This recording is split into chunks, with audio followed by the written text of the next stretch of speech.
fait très chaud. Lelo ezalina mulunge makasi. Mais il y a des chaises vides. Kasi bakiti ezana nupolele. Il y a beaucoup de chaises vides. Bakiti eza ebele. Même les dimanches, je vois des chaises vides. Ata mokolo ya yenga bakiti eza polele. Mais que cela ne tienne. Ata bongo. Nous on applique la parole. Parce que la parole dit, là où 2 ou 3 sont réunis en mon nom, il est présent. Nous croyons que l'Esprit de Dieu est présent. Amen. Amen. Nous allons nous lever pour prier.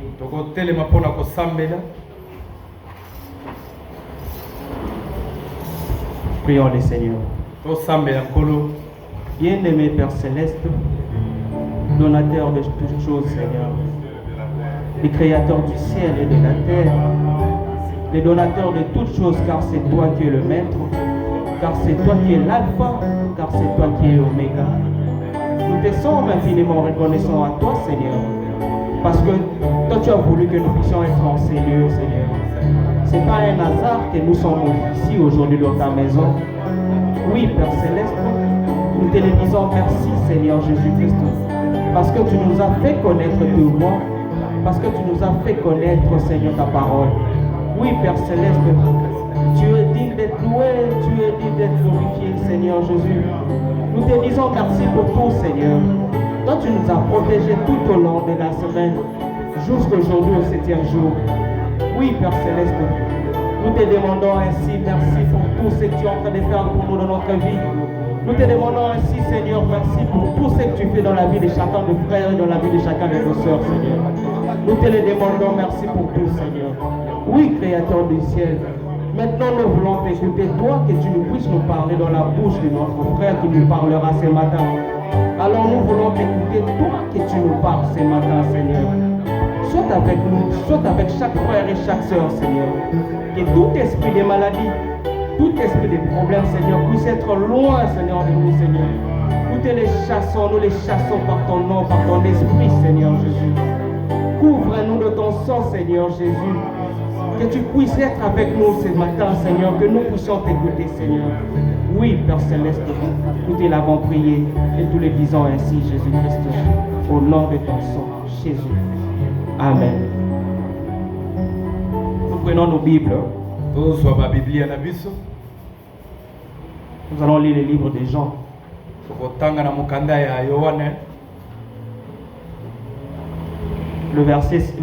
Jean chapitre 7.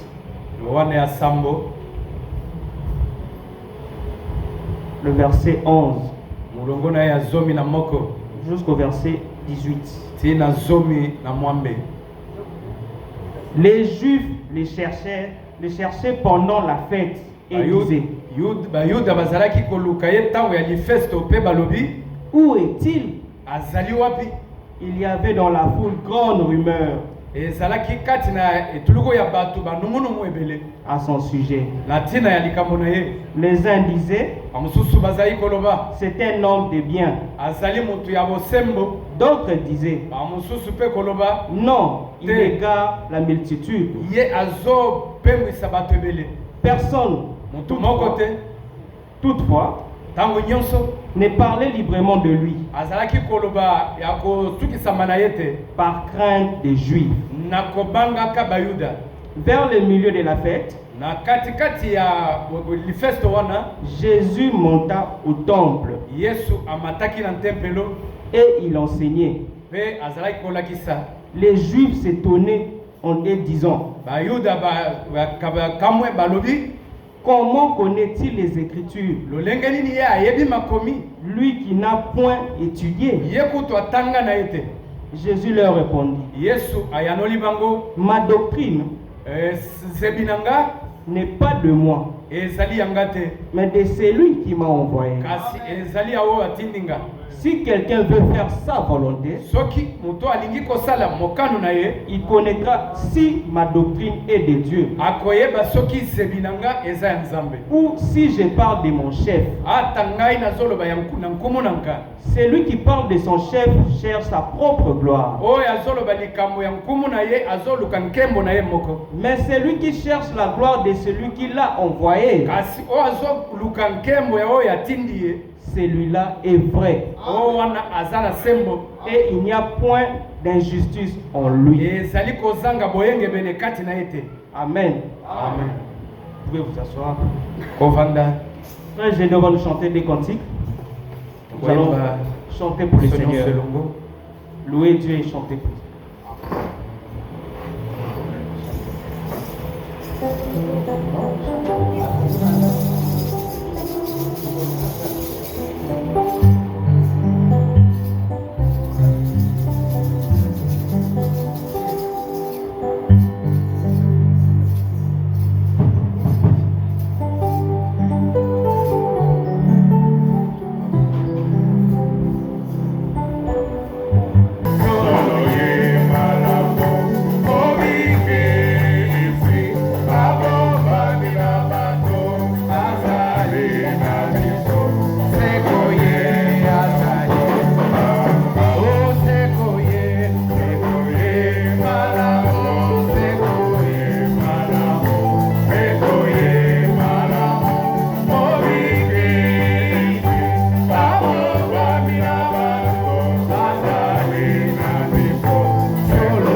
Nous avons le Seigneur. toyembi mpo na nkolo Nous devons chanter pour le Seigneur. esengeli toyemba mpo na nkolo.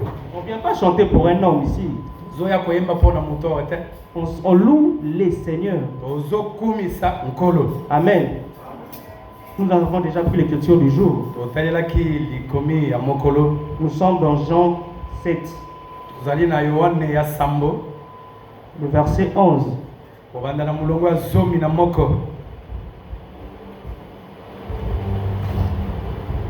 Les Juifs le cherchaient bayuda bazalaki koluka ye pendant la fête na ntango ya lifesto et disaient, mpe bazoloba où est-il? ye azali wapi. Il avait dans la foule grande rumeur à son sujet. makati ya etuluku ya bato ezalaki banungunungu mpo na likambo na ye.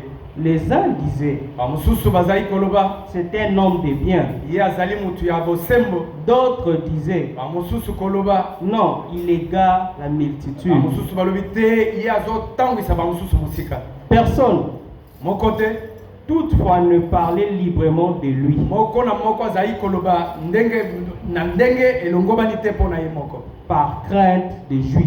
na kobangaka bayuda. Vers le milieu de la fête, katikati na lifesto wana Jésus monta au temple yesu amataki na tempelo et il enseignait. ye abandaki kolakisa. Les Juifs s'étonnaient, bayuda bango bakamwaki disant, na koloba comment connaît-il les Écritures? lolenge nini ye ayebi makomi, Lui qui n'a point étudié. ye kutu atanga na ye te. Jésus leur répondit, yesu ayanoli bango, ma doctrine n'est pas de moi, zebi na nga eza yanga te, mais de celui qui m'a envoyé. kasi ezali ya oyo atindi nga. Si quelqu'un veut faire sa volonté, soki moto alingi kosala mokano na ye, il connaîtra si ma doctrine est de Dieu. soki akoyeba soki zebi na nga eza ya nzambe, Ou si je parle de mon chef. ata soki nazoloba mpo na nkumu na nga. Celui qui parle de son chef cherche sa propre gloire. oyo azoluka likambo ya nkumu na ye azoluka nkembo na ye moko. Mais celui qui cherche la gloire de celui qui l'a envoyé, kasi oyo azoluka lokumu ya oyo atindi ye, celui-là est vrai. ye wana aza ya solo, Et il n'y a point d'injuste en lui. mpe kozanga sembo ekozala kati na ye te. Amen. Amen. Le matin, j'étais en train de lire la lettre 32, ntongo nazali kotanga mokanda kotambo ya tuku misato na mibale janvier 1986. ya janvier 1986. J'étais à la page 7. ezalaki na lokasa na ye ya sambo. Ce frère Franck, ndeko Frank il dit ceci, hein. azoloba boye Toute doctrine émane de quelqu'un. zebi nyonso ezali ya moto. Il n'est pas difficile de trouver parmi les différentes directions prises dans le message. Il n'est pas difficile ezali ya makasi te de trouver parmi les différentes directions ya kokuta na kati ya bokeseni na kati ya bokambami prises dans le message d'où viennent oyo les nombreuses euti na doctrines. sango. Dans le message d'où viennent les nombreuses doctrines. ok na kati ya sango oyo euti bazebi ebele. Et quel est celui qui l'a commencé et le répondre. nani yango pe abandaki na yango pona kopanza pe yango. Cependant, zokande aucun peut rapporter à lui-même avec véracité les versets que nous venons de citer. moto moko te akoki komema na bosolo litangi oyo touti kotanga awa. Tous ont donné leur interprétation selon leur propre appréciation. bato nyonso bapesi bandimbola na bango kolandisa koyoka na bango. Combien n'y a-t-il pas de nouvelles et étrangères doctrines ebele oyo wapi ezali na kati ya bazebi en circulation? na Combien? kati ya kobaluka. Aujourd'hui, il y a plusieurs doctrines lelo ezali na bazebi ebele ebele. et chacun sont en train de le croire de leur façon. bato nyonso bazolobela yango na lolenge na bango. Mais il dit, kasi azoloba toute doctrine qui ne se trouve pas écrite noir sur blanc dans la Bible ne vient pas de Dieu. zebi nyonso oyo ezomikuta ete ekomami te na polele na kati ya biblia eza ya nzambe te. Celui qui la répond n'est pas envoyé oyo azopanza yango ye atindami te. par lui et celui qui croit est trompé. Na oyo pe azondima yango akosami.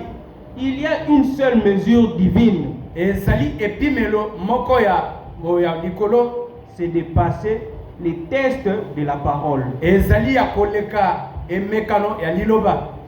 Ces tests de la parole omekano ya liloba que nous avons appliqué à tout ce qui est prêché et enseigné. Oto saleli na onyo se teyami pe elakisami. Amen. Amen. Je ne vais pas plus prendre du temps nakozwa tango penza te parce qu'il fait tellement chaud. Zambi ezana mulunge makasi lelo. Je vais appeler notre frère qui puisse nous parler de la part du Seigneur. Tokobenga ndeko na biso alobela biso bayimata likolo. Le frère Pachi. Tokobenga ndeko Pachi. Alors bon appétit. Olié madame.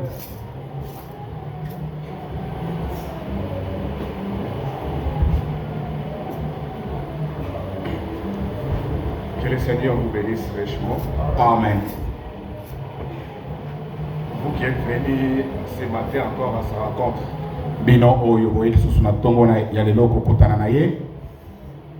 Nous sommes dans la joie d'être dans sa maison ce matin. Et lorsque nous venons dans sa maison, c'est pour que lui-même puisse nous parler. Amen. Amen. Nous ne venons pas ici pour écouter un homme. Nous venons ici pour écouter Dieu lui-même. Et nous disons, tout dépend de la façon dont vous venez à l'église. Il faut venir à l'église en vous préparant, sachant que je vais écouter le Seigneur. Amen. Amen. Et ce matin, si nous parlons, c'est parce que nous avons cru. Beaucoup de gens parlent sans croire. Mais ne peut parler que celui qui a cru. Il est écrit dans 2 Corinthiens 4 depuis le verset 13. J'ai cru, c'est pourquoi je parle. C'est-à-dire, je suis né de nouveau, c'est pourquoi je parle. Alors, ceux qui ne sont pas nés de nouveau ne peuvent pas parler. C'est pourquoi ce matin ils transmettent la mort au lieu de transmettre la vie. Et toi, fils de l'homme, ouvre ta bouche et je la remplirai. Nous ne parlons pas de nous-mêmes, mais nous parlons les paroles que Dieu a mises dans notre bouche. Et pour ce faire, il faut commencer par croire. Amen. Amen. Avant de parler, il faut croire. Il faut croire à l'envoyé de Dieu. Il faut croire au message apporté par l'envoyé de Dieu. On a vu au cours de la semaine que l'envoyé de Dieu dit les paroles de Dieu. L'envoyé de Dieu va vous dire la promesse pour votre jour. La promesse qui doit s'accomplir dans votre jour. Et lorsque vous croyez à cette promesse-là, c'est alors que vous accomplissez la volonté de Dieu. C'est alors que vous faites l'œuvre de Dieu. C'est alors que vous pouvez dire que vous avez trouvé grâce devant Dieu. Que Dieu vous bénisse. Nzambe apambola bino. Nous allons considérer l'écriture que notre frère nous a donnée. Tokozwa likomi oyo ndeko atangelaki biso. Nous sommes dans Jean chapitre 7. Tozali na Yohane mokapo ya sambo. On a commencé la lecture depuis le verset 12. Totangi kobanda na molongo ya zomi na mibale. Depuis le verset 11. Tobandaki na molongo ya zomi na moko. Le juif le cherchait Bayuda bazalaki koluka ye pendant la fête et disait, na tango ya feti wana mpe bazalaki koloba, où est-il? azali wapi? Verset 12. Zomi na mibale. Il y avait dans la foule grande rumeur à son sujet. Ezalaki na kati ya bituluku wana banungunungu na ntina na ye. Les uns disaient, Bamoko bazalaki koloba, c'est un homme de bien. ali mpenza moto malamu. D'autres disaient, Basusu bazalaki koloba, non, il égare la multitude. te akobungisa bituluku ya bato. C'est très grave ici. Awa ezali mpasi. Yeshua lui-même sur la terre, Yashua ye moko na mokili oyo en train d'apporter la parole, kati na kopesa liloba, mais il y avait toujours des groupes. bangulupu ezalaki kaka mibale.